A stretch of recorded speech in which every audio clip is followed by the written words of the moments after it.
अवधूत चिंतन श्री गुरुदेव दत्त।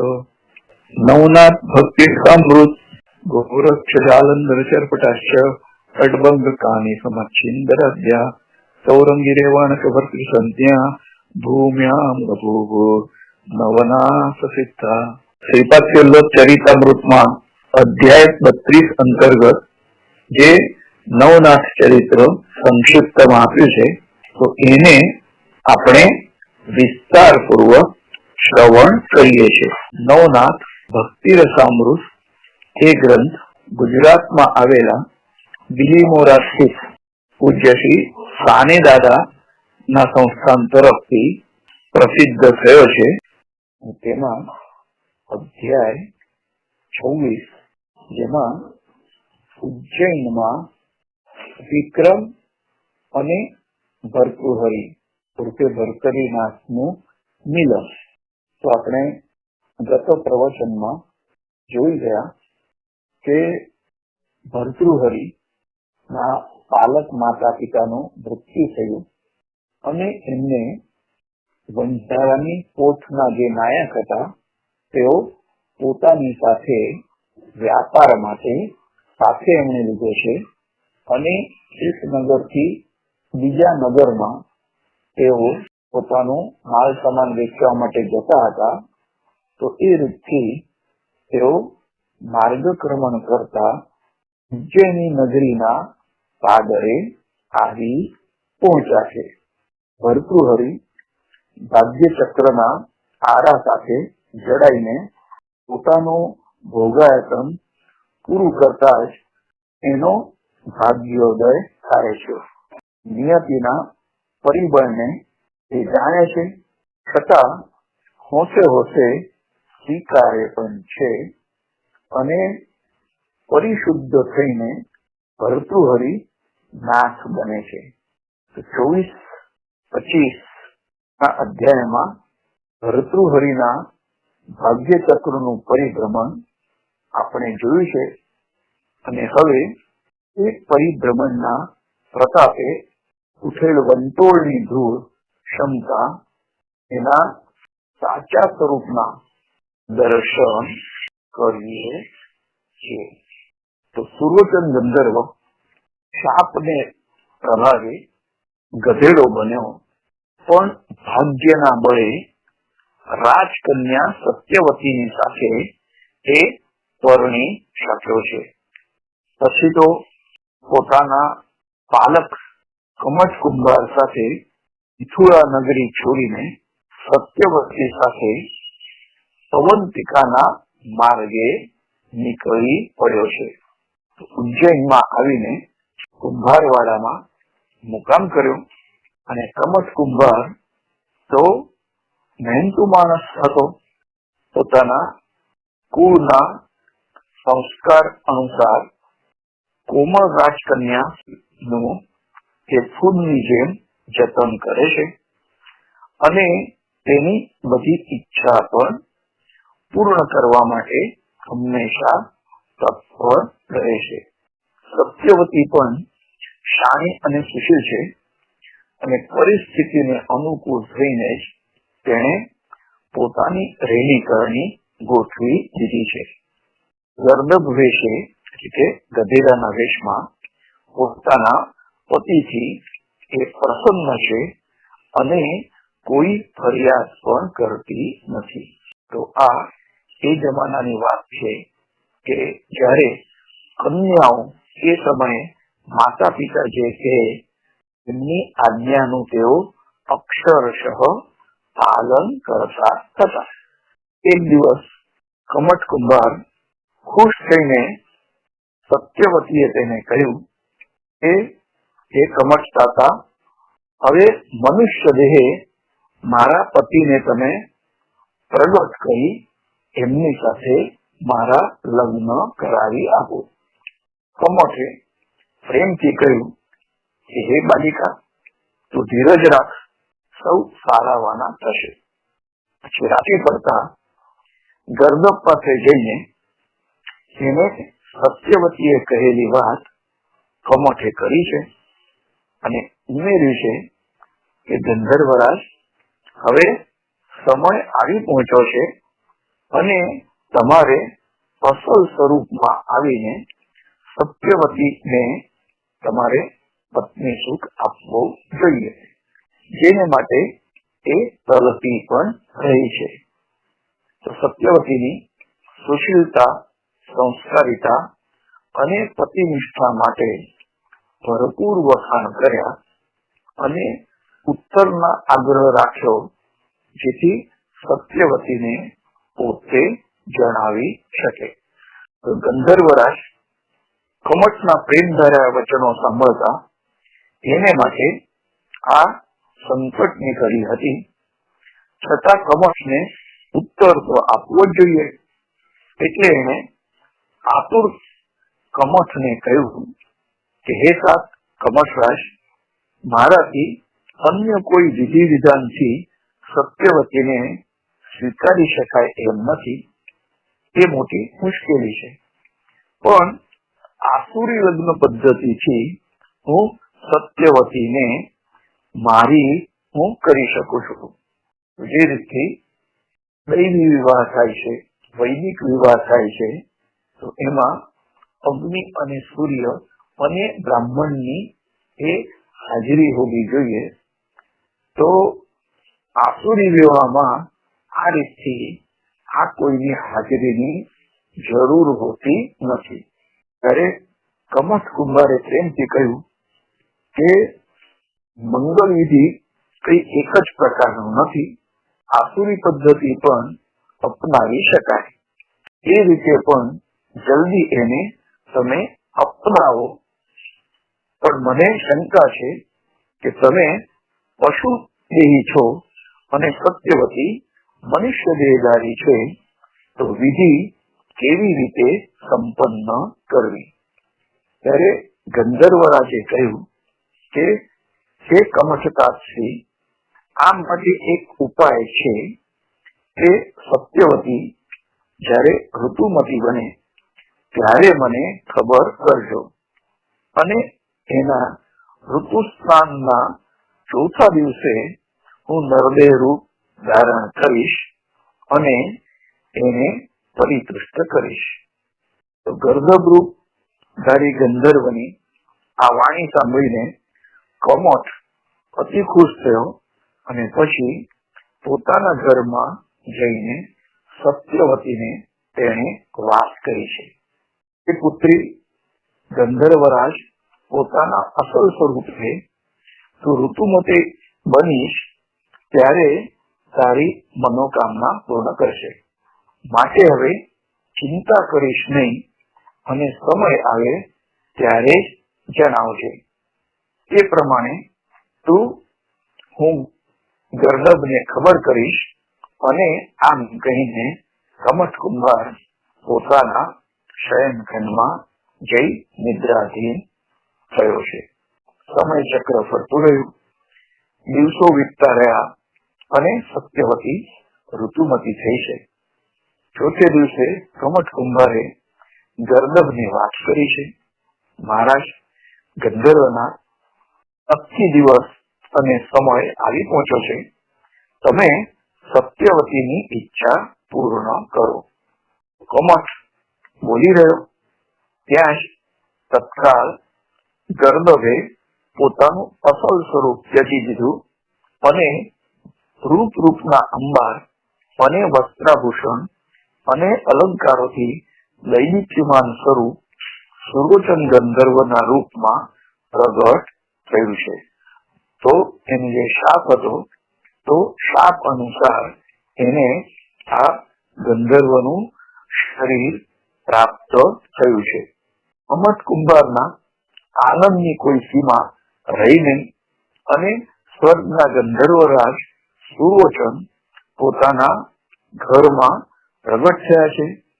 તેને થયું કે મારા જેવો કોઈ પણ ભાગ્યશાળી નથી કે આવા દેવકોટી નું વ્યક્તિત્વ મારા ઘરમાં મારી સામે હાજર છે, અને એના પ્રતાપે સત્યવતી જેવી રાજકન્યા ના પગલા પણ મારા ઘરમાં પડ્યા છે.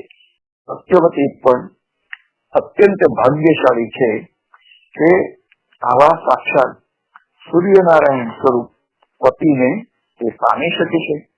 અને પછી બે હાથ જોડીને ગંધર્વરાજ સુરોચનને પ્રણામ કરી કહેવા લાગ્યા, હે મહારાજા સુરોચન, હું ખરેખર અબુધ અને અજ્ઞાન છું.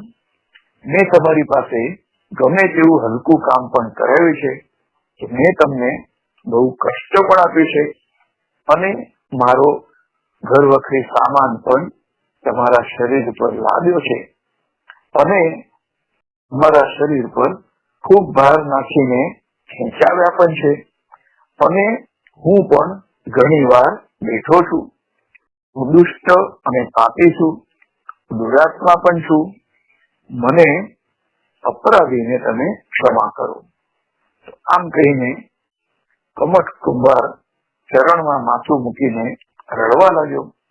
ત્યારે સુરોચન ગંધર્વે પાલક પિતા કમઠને ખૂબ પ્રેમથી ઉભા કરી ગાઢ આલિંગન આપ્યું છે અને આશ્વાસન આપીને શાંત કર્યા છે. ત્યારબાદ કમઠે સુરોચનને વિનંતી કરી કે હે મહારાજ, હવે તમારી સુશીલ પત્ની સત્યવતીને મળો અને તેની મનોકામના પૂર્ણ કરો. તો આમ કહીને ગંધર્વરાજ સુરોચનનો હાથ પકડી તેને પોતાના ઘરમાં સત્યવતી પાસે લઈ ગયો. પછી સુરોચન અને સત્યવતી એકાંતમાં મળ્યા છે અને સત્યવતીએ અત્યંત પ્રેમ આદર પૂર્વક ગંધર્વરાજ સુરોચનની ષોડશોપચારે પૂજા કરી, ચરણમાં માથું મૂકી વંદન પણ કર્યા છે અને સુરોચને અતિ પ્રેમથી સત્યવતીને ઉઠાડી તેને ગાઢ આલિંગન આપ્યું છે અને ચુંબનોથી નવડાવી છે અને બંને જણા ગાઢ પ્રેમ ક્રીડામાં રમમાન થયા છે. તો આમ આસુરી વિવાહ વિધિથી બંનેનું ઐક્ય સિદ્ધ થઈ ગયું અને સત્યવતીના સુખની પરિસીમા નથી. પ્રારબ્ધ યોગે તે એક દિવસે ગર્ભવતી થઈ અને સુરોચન આ વાત જાણીને અતિ પ્રસન્ન થયો છે કે હવે તેનો શાપમાંથી ઉદ્ધાર થશે અને સ્વર્ગમાં જવાનું તેને માટે શક્ય બનશે જ્યારે સત્યવતી પુત્રનો પ્રસવ કરશે. તો તેણે સત્યવતીને પોતાને નડેલા ઇન્દ્ર શાપની વિકટ કથા કહી સંભળાવી છે અને ઉમેર્યું કે પુત્રનું મુખ દર્શન થતા જ શાપની મુક્તિ થશે અને એ સ્વર્ગમાં પાછો ફરશે. કથા સાંભળીને સત્યવતી અત્યંત પ્રસન્ન થઈ અને તેના દિવસો અતિ આનંદ ઉત્સાહમાં વીતવા લાગ્યા છે. કથાનો દોર સાધતા સુરોચન ગંધર્વે આગળ કહ્યું કે હે સત્યવતી, મારે તો અવધિ પૂરો થતા જ સ્વર્ગે પાછા ફરવું પડશે, પણ આપણો પુત્ર મહાબળવાન, તેજસ્વી અને પ્રતાપી ધર્મશીલ રાજા બનશે અને એના નામે જગતમાં વિક્રમ સંવતની સ્થાપના પણ થશે. તો એ ઉદાર ચરિત્ર રાજાની માતા તરીકે તું જગવિખ્યાત બનીશ અને આવા ઉત્તમોત્તમ પુત્રની તું માતા થઈશ. હવે હું તારા ઋણમાંથી અને મારા શાપમાંથી મુક્ત થઈશ. તો આવા મહાન પુત્રની તું માતા થઈશ અને ઉત્તમ સુખને પામીશ. આમ કહીને ગંધર્વરાજ સુરોચને ફરી પાછો ગધેડાનો વેશ લઈ લીધો છે અને ઘરની બહાર આંગણામાં આવીને ઉભો રહ્યો છે. તો આ બાજુ દિવસો વીતવા સાથે સત્યવતીનો ગર્ભ વધવા લાગ્યો છે અને લોકો કમઠને પૂછવા લાગ્યા કે સત્યવતી કોણ છે જે તારી સાથે રહે છે. ત્યારે કમઠ કુંભારે બધાને કહ્યું છે કે મારી પુત્રી છે અને ગર્ભાવસ્થામાં અહીં પિયરમાં આવી છે. પ્રસૂતિ થતા જ તે પોતાના ઘેર પાછી ફરશે. આમ કહીને લોકોના મનની શંકા કુશંકાને તેણે દૂર કરી છે.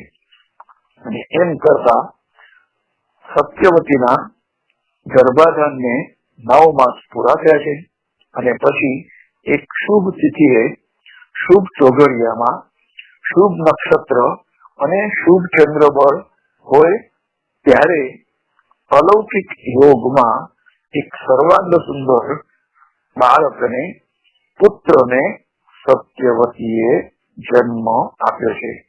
તો બાળક અત્યંત તેજસ્વી અને રૂપાળો હતો અને 11 દિવસ પૂરા થતા જ 12મે દિવસે બાળકનો સંસ્કાર વિધિ અને નામકરણ સંસ્કાર પૂર્ણ કરવામાં આવ્યો અને એનું નામ વિક્રમ રાખવામાં આવ્યું છે. તો આજે આપણામાં વિક્રમ સંવતની શરૂઆત છે, શાલિવાહન શક છે. તો એ વિક્રમ રાજાના નામથી આ સંવત્સર શરૂ કરવામાં આવ્યો છે. બાળકના નામકરણને દિવસે સાંજ પડતા જ ગરુડે પોતાનું શાપિત રૂપ છોડી દીધું અને દિવ્ય તેજસ્વી ગંધર્વ રૂપ ધારણ કર્યું છે.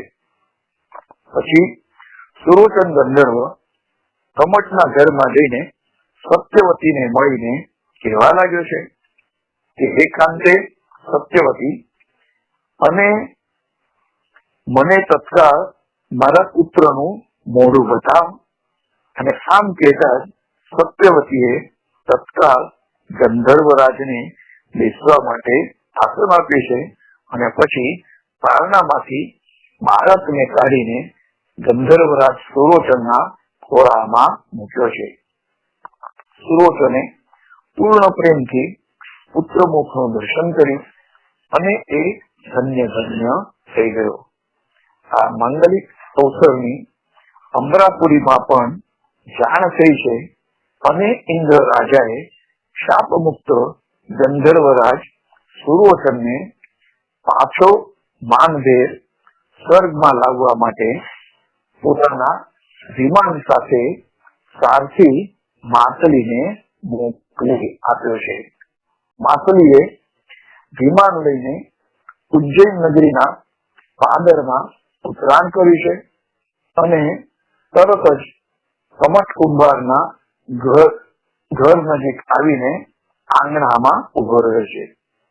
આ તરફ એ જ વખતે સુરોચન ગંધર્વરાજ પોતાના હાથમાં બાળ વિક્રમને લઈને ચુંબન કરી રહ્યો હતો અને માતલીએ ઘરમાં પ્રવેશ મેળવીને ગંધર્વરાજને કહ્યું કે મહારાજા સુરોચન, મને ઇન્દ્ર રાજાએ આપને લેવા માટે વિમાન સાથે મોકલ્યો છે. તો હવે પુત્ર મોહ છોડીને જલ્દી સ્વર્ગમાં ચાલ્યા આવો. આપના શાપ વિમોચનની અવધિ પૂરી થાય છે. તો માતલીના આવા વચનો સાંભળીને સુરોચન બાળકને સ્નેહથી ચુંબન કરીને સત્યવતીને પાછો સોંપતા કહ્યું કે હે પ્રિય, મારો સમય હવે થઈ ગયો છે સ્વર્ગમાં જવા માટેનો, અને હું હવે જાઉં છું. તમે બાળકને સાચવજો અને આનંદથી તેનું લાલન પાલન સંગોપન કરી સુખેથી દિવસો પસાર કરજો. આ પુત્રના ભાગ્યમાં રાજયોગ છે અને એ રાજા પણ થશે. તો સુરોચનના આવા વચનો સાંભળીને અશ્રુભીની આંખે સત્યવતી બોલી છે કે હે ગંધર્વનાથ, આ નાના બાળકને ધરતી પર છોડીને તમે ક્યાં ચાલ્યા જાઓ છો?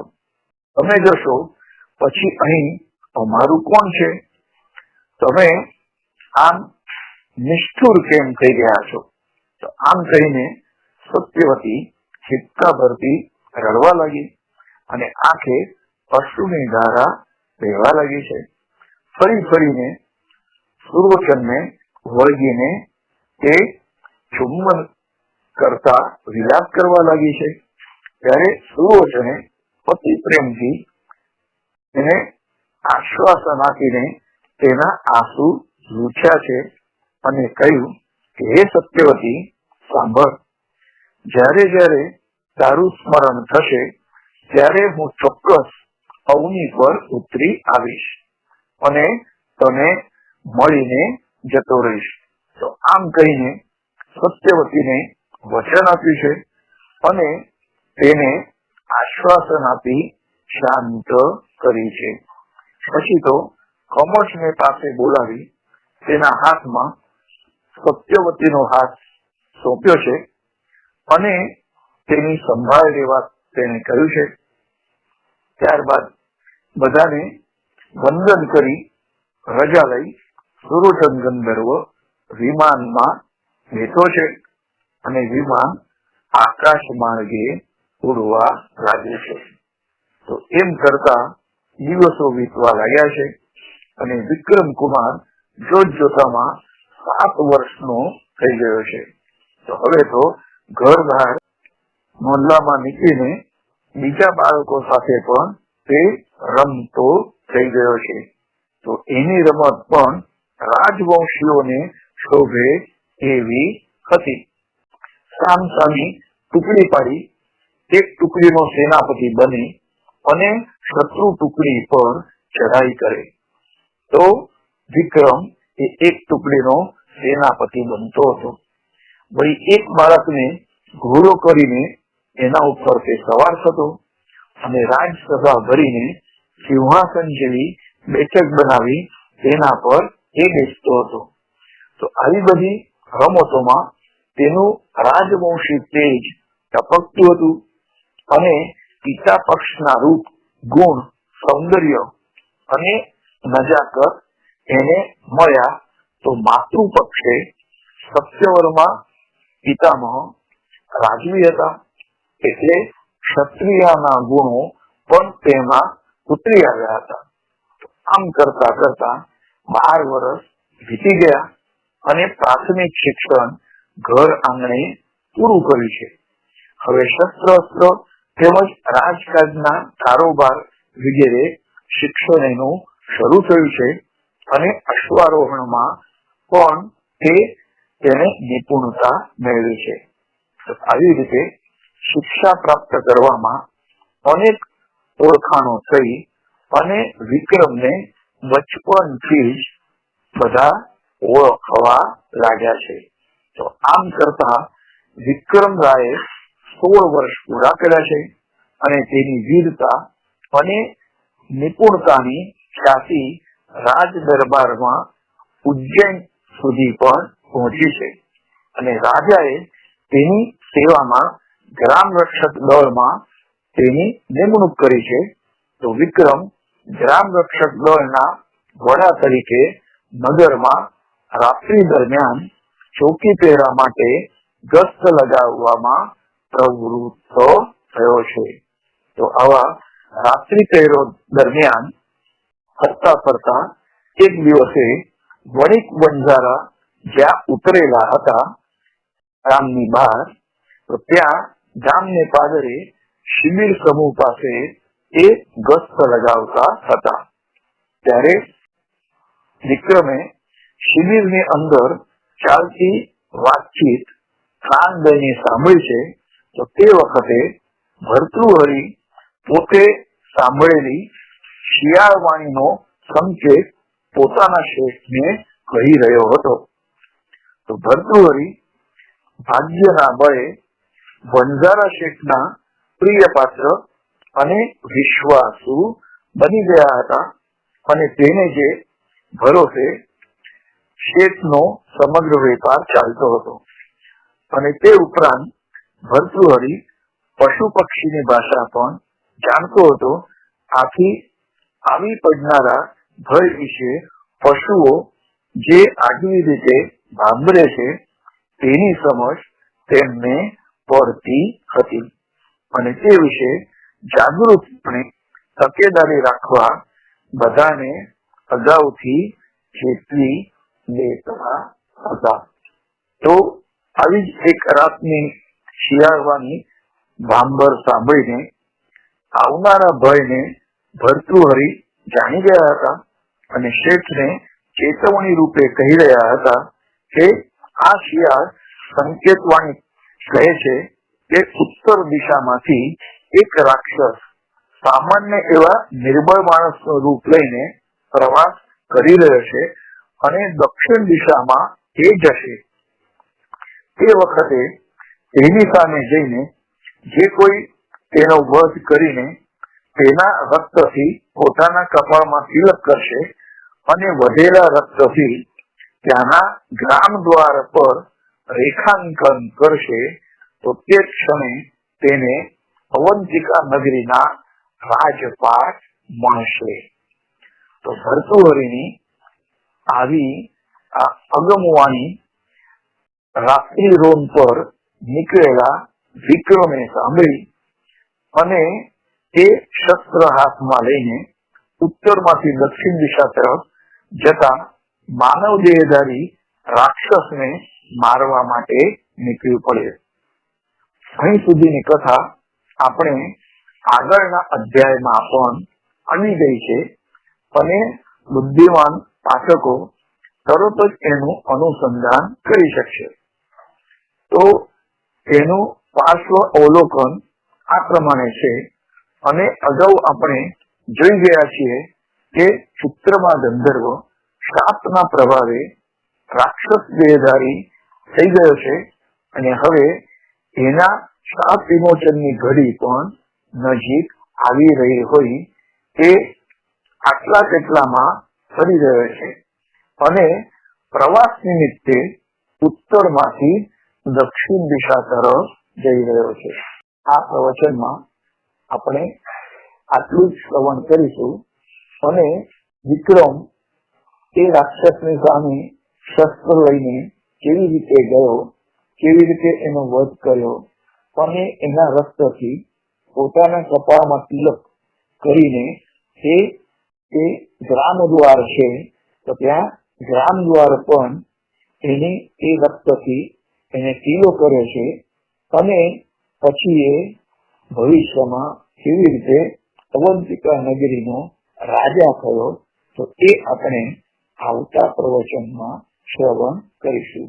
અવધૂત ચિંતન શ્રી ગુરુદેવ દત્ત વૃક્ષ જાલંધર ચંપટાશ્ય અડબંગકાની સમચ્છિન્દરાજ્યા સૌરંગિરેવાણક વર્તિ સંજ્ઞા ભૂમ્યામ બભૂર્નવનાથ સિદ્ધા. 26મો અધ્યાય અને એનો પૂર્વાર્ધ અહીં પૂર્ણ થાય છે. અવધૂત ચિંતન શ્રી ગુરુદેવ દત્ત.